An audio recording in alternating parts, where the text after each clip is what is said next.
that the previous two co-captains, that is Vincent Onyala and Tony Omondi, would not be in the team, and it came to pass when the team was named this week. And yes, so we have two new co-captains. Asati will be making his debut as a co-captain, and George Ooro. So those are the two who will be leading the team. It's a very, very, very, very, very, very tough one in Dubai, because if you remember the teams that they're going to be facing off. Please remind us. Those teams put something in my system. So, team number 1, Olympic champions, 2024 hosts of the Paris Olympics, and also they won the final round that was in Madrid. La France, France. Number 2, South Africa. Number 3, Australia.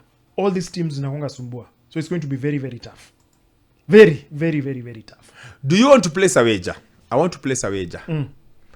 That those guys, the two co-captains, will be back in this team before we get to March. Very possible. That is true. We are going to see our mothers. Because for the two co-captains, the issues was contracts, because it was officially now clarified by the head coach, Kevin Bling Wambua, that they hadn't signed the contracts. Remember, it's the same discussion we had last week when I was telling you that there was an issue in the contracts in terms of what was expected and what was given. So discussions are still underway. But as you said, these first 2 rounds will not be there, but for the next ones, we cannot survive without them. Yeah, we definitely need those. I think we need the old heads. Those old heads, exactly. The old heads, especially Onyala. Onyala is there's something about him that he has that X factor that we desperately need.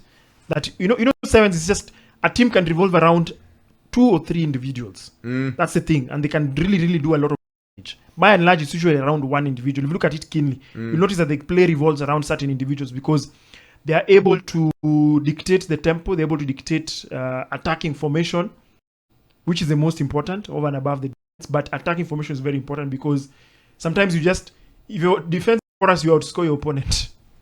That's it. You outscore your opponent. But now if you don't have someone who's able, because you see the challenge is there are a lot of times there's something called when you're playing a game and then there's erratic play. So there are those moments of erratic play where the ball something has happened, somebody has been tackled, what. If you're not able to have a player who's able to know, I have this ball in hand, what I'll do is very simple. I'll put my head down. And what I'll give the next guy on my left, do a switch, do a dummy or do a kick. When it's, there's that level of having intuition. You're able to sense and see, okay, fine. This is what I need to do. And you see, Onyala has that ability. He's able to read the game very, very, very well. This is how I shall sum up this conversation. Next weekend, malaria. We are watching it from behind the sofa. Malaria.